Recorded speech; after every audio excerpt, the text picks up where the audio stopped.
कृष्ण गोपाल शर्मा और संदेश ग्रुप की तरफ से, संदेश परिवार की तरफ से आप सबको रामनवमी की शुभकामनाएं। मैं आज के दिन एक अलग विषय लेकर आया हूँ। विषय तो अलग नहीं है, लेकिन आप सब जानते हैं और सब समझते हैं, उसके बाद भी उस पर अमल नहीं कर पाते। उसके बारे में कभी सोचा नहीं, जो मैंने आज सोचा है और आपसे बात करना चाहता हूँ। कल नवरात्रि थे, जहाँ हम दुर्गा की पूजा करते हैं।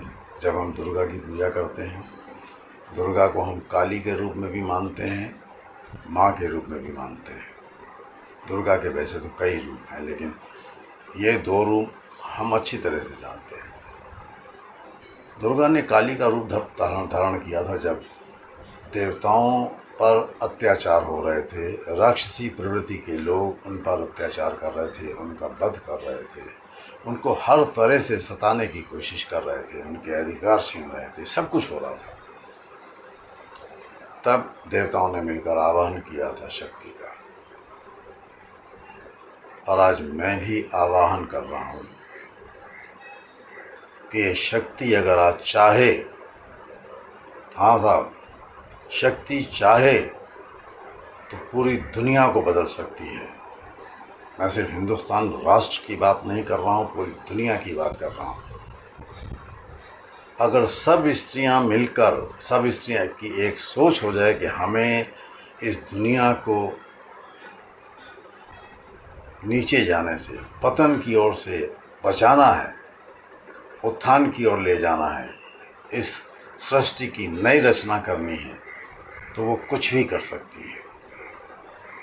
और मैं इसलिए कह रहा हूँ कि देखिए ना, अभी आदमी जब बाहर करता है बहुत कुछ, अक्सर कहते हैं अरे यार मुझे तो घर में मैं बताता नहीं वो सब कुछ, नहीं मेरी औरत को कुछ नहीं पता। साहब, औरत को सब पता रहता है।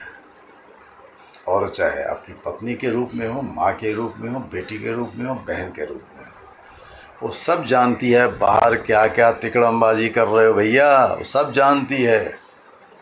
और सिर्फ मूक दर्शक बन के अपने सुख का फ़ायदा उठाती है, अपने सुख सुविधाओं के बारे में सोचती है, जिससे आदमी को प्रोत्साहन मिलता है और वो और गलत काम करने लगता है। अब क्या है कि अक्सर मैंने देखा सुना है कि लोग कहते हैं अरे यार ये तो बाहर शेर बड़ा दहाड़ता है और घर में जाते ही गीदड़ बन जाता है। तो उसका कारण है साहब, उसका भी कारण है। बाहर कितना ही बड़ा दबंग क्यों ना हो, अब देखिए ना, बड़े बड़े डेयरिंग करने वाले, बड़े बड़े कातिल, बहुत बड़े दुराचारी, भ्रष्टाचारी सब कुछ करते हैं, लेकिन घर में भीगी बिल्ली बन जाते हैं। कहते वो कुछ भी हों, लेकिन मन में वो जानते हैं कि मेरी पत्नी, मेरी बेटी, मेरी बहन, मेरी माँ मेरे बारे में जानती है कि मैं ये सब ऐशो आराम, ये सुविधाएं कहाँ से ला रहा हूँ, कैसे ला रहा हूँ। और वो ये भी जानता है कि साहब ये सुविधाएं और इतने ऐशो आराम कैसे मिलते हैं, बिना भ्रष्टाचार के, बिना दुराचार के, बिना अत्याचार के नहीं मिलते।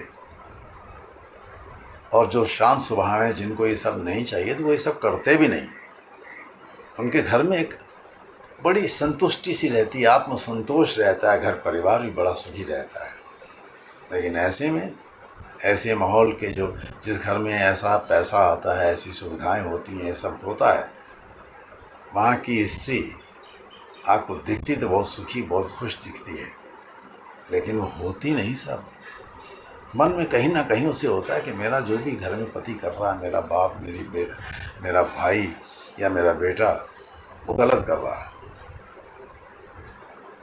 पर अगर स्त्री ये समझ ले, ये ठान ले, जी हाँ ठान ले, और ये प्रतिज्ञा कर ले कि मुझे अपने पति ही नहीं, मुझे पूरे समाज को बदलना है, गलत कामों से रोकना है, इसकी जो गलत जो बातें हैं, जो भी क्रियाकलाप हैं इसके गलत, उनको रोकना है, तो वो कर सकती है साहब। अभी मैं आपको क्या समझाऊँ साहब, जानते हो, अभी पहले मैंने आपसे कहा कि आदमी बाहर तो कुछ भी गीदड़ शेर होता है, लेकिन घर में गीदड़ हो जाता है, भीगी बिल्ली हो जाता है।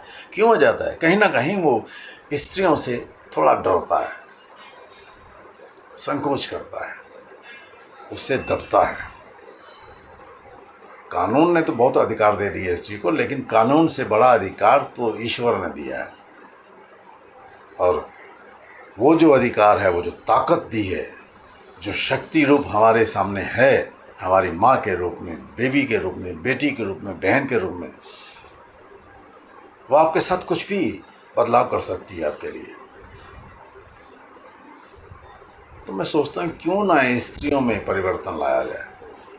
मैं परिवर्तन लाने वाला कौन होता हूँ? मैं तो समझा सकता हूँ, बता सकता हूँ कि तुम्हारी क्षमता कितनी है। आप देवियों की एक क्षमता कितनी है, असीमित है साहब, कोई सीमा नहीं। आप अगर चंडी के रूप में, काली के रूप में लड़ सकती हो, कि माँ के रूप में प्यार भी दे सकती हो, और जब लड़ती हो तो बड़े बड़े दैत्य धराशाही हो जाते हैं। तो अपने पति, अपने भाई, अपने बेटे, अपने बाप को नहीं आप बदल सकते। अगर आप इन्हें बदल गई, बदल दिया आपने इन्हें, तो आपने समाज बदल दिया। तब कोई भी नेता, बड़े से बड़ा नेता, उसकी ज़रूरत ही नहीं पड़ेगी। आप चाहें तो आप बहुत परिवर्तन ला सकती हैं। जी हाँ, सिंपल है, बहुत सीधी सी बात है कि साहब जो बुराइयां कर रहा है, जो गलत काम कर रहा है, जो भी उसकी सोच गलत है, उसको आप चाहें तो बदल सकती हैं।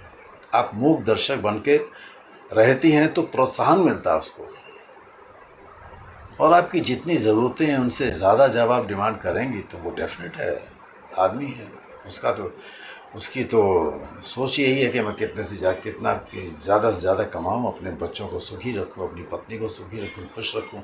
उसके लिए भटकता है और सब बुरे काम करता है, उसी के लिए करता है। अब देखिए ना कि जो आदमी जिसकी शादी हो गई है, शादी नहीं हुई है, शादी होने के बाद में बड़ा परिवर्तन आता है। शादी नहीं हुई है तो अकेला कैसे रहता है? बिंदास रहता है, कुछ भी खाया पिया, जो मिल गया उसी में टाइम पास कर लिया। घर वाले भी कहते हैं भैया अब शादी कर लो, जिम्मेदारियां तो आएंगी तो पता लगेगा। यानी कि शादी के बाद में जिम्मेदारियां आ जाती हैं, और जिम्मेदारी निभाने के लिए आदमी कुछ भी करता है। और स्त्री चाहे, जैसे आज कहा जाता है कि स्त्री पुरुष के साथ कंधे से कंधा मिलाकर चल रही है, चलना चाहती है, वो भी जिम्मेदारियां उसके साथ बांटना चाहती है। सब जिम्मेदारियां बांटना तो ठीक है, वो चाहे जो पुरुष स्त्री के साथ मिल के काम कर सकता है, और जो गलत काम करता है वो बदल सकती है, उसके गलत कामों को रोक सकती है। ये दुराचार, भ्रष्टाचार, क्राइम, ये वो जो भी बातें, जो भी गलत काम है, उन सबको रोक सकती है। अगर स्त्री उसके इस काम से खुश नहीं है तो आदमी भी नहीं चाहेगा। वो भी सोचता है यार जब मेरी पत्नी को, मेरे बच्चों को ऐसी कोई ज़रूरत है तो मैं क्यों करूँ पाप। आपने रामायण के वाल्मीकि जी को देखा ना, सुना ना, जब साधुओं ने बोला भी तुम आदमी को तो मार के उंगली काट लेते हो, उंगली माल जिसे कहा जाता था। अपने घर में पूछो कि तुम जो पाप कर रहे हो, जो गलत काम कर रहे हो, वो कि उसमें भागीदार होंगे? जब घर में गया तो उनको पता नहीं सर, हम क्यों भागीदार होंगे, हमें तुम्हारा पालना काम है, हम उसमें भागीदार नहीं, वो तुम ही करोगे। तो तब से इसने छोड़ दिया, और उसने कितना बड़ा परिवर्तन आ गया। तो साहब स्त्री, जी हाँ, स्त्री का रूप इसका कोई था नहीं है साहब। वो अगर आप रूप में अपने आप में ठान ले, दिल से दृढ़ प्रतिज्ञ हो जाए, तो वो कुछ भी कर सकती है। स्त्री चाहे तो समाज में इतना बड़ा परिवर्तन ला सकती है कि आप सोच नहीं सकते। अरे साहब वो तो सतयुग तक की स्थापना कर सकती है। लोग कहते हैं कलयुग है, ये है, वो है, बहुत से युग आएगा, ठीक है। सतयुग का मतलब तो बहुत अच्छा युग था, कर सकती है वो। मैं तो स्त्रियों का ही, उनका ही आह्वान करूँगा, उनको ही कहूँगा कि आप चाहें तो आप समाज में परिवर्तन ला सकते हैं। मैंने कुछ इंटरव्यू लिए तो औरतों ने भी कहा, स्त्रियों ने भी कहा कि साहब हम भी चाहते हैं मनी कमाएं, सेल्फ डिपेंड हों। मनी बड़ी बात नहीं है, सेल्फ डिपेंड होना बहुत बड़ी बात है। और सेल्फ डिपेंड का मतलब यह है कि आपकी खुद की सोच, आप अपने पैरों पे अपनी सोच के हिसाब से खड़े हों। और आपकी सोच अगर अच्छी है और समाज को बदलने की सोच है, तो आप में इससे बड़ा अच्छा और सही गुण है ही नहीं, किसी में भी नहीं हो सकता। पुरुष नहीं कर सकता सर।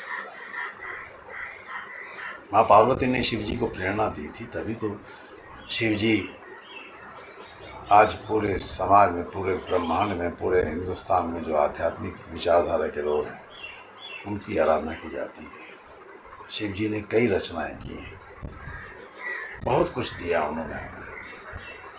तो वही मैं तो स्त्रियों से कहूँगा कि आप जागिए, अपने अंदर एक अच्छे भाव को लाइए। आप ये निश्चय कर लीजिए कि मुझे समाज को बदलना है, तो आप बदल सकती हैं। कोई ऐसी ताकत नहीं है जो आपको बदलने से रोक सके, और कोई आपको किसी के ऐसे सहयोग भी नहीं जरूरत है। आप अगर निश्चय कर लेंगे तो ज़रूर बदल जाएगा, और आपने अगर निश्चय नहीं किया तो समाज नहीं बदल पाएंगे। चलिए साहब, मैं इसी के साथ आपसे विदा लूँगा। हाँ, मैं आपको ये बता दूँ, मैं हो सकता है बहुत जल्दी YouTube पर कुछ नाटक के रूप में भी बातों को कहूँ आपके सामने। एक बहुत बड़े सोच की बात मैं नाटकों के थ्रू भी आपसे कहूँ। मैंने सोचा कि मैं इसी विषय पर एक नाटक भी प्रस्तुत करूँ। हमारे ग्रुप की एक स्त्री हैं, ज्योति शर्मा, बहुत सहनशील हैं, बहुत अच्छा स्वभाव है उनका। उन्होंने ही मुझे कल नहीं तो कल परसों शायद प्रोत्साहित किया कि साहब शर्मा अंकल एक आप एक नाटक ज़रूर कीजिए, मेरा दिल कर रहा है नाटक करने का। तो मैं तो उनका धन्यवाद अदा करूँगा। तब से मेरे दिमाग में आया, मैं उनसे कहा, मैंने कहा हाँ ज़रूर, बहुत जल्दी बनाते हैं कुछ। तो हमें अपनी बातों को कहने के लिए मंच खुद बनाने हैं, हमें किसी मंच की ज़रूरत नहीं है। जैसे मैंने अपनी बात करने के लिए YouTube अपना चैनल बनाया और बात कह रहा हूँ आपके सामने, वैसे ही हम मिलकर कुछ इसी विषय पर कुछ मैं लिखूँगा और आपके सामने प्रस्तुत करूँगा। चलिए देखिए और हमें विदा दीजिए, और मेरे YouTube को सब्सक्राइब भी ज़रूर कीजिए, इस चैनल को। आप कमेंट्स भी दीजिए, और जितना ज़्यादा से ज़्यादा शेयर हो सके इस लिंक को कीजिए, ताकि ये बात जितने ज़्यादा लोगों में जाएंगी, इसमें स्त्रियाँ भी होंगी, पुरुष भी होंगे, सबकी समझ में आएगा कि हम क्यों गलत राहों पर चल रहे हैं, हम भटक क्यों गए हैं। हमें भटकने की ज़रूरत नहीं। धन्यवाद, नमस्कार।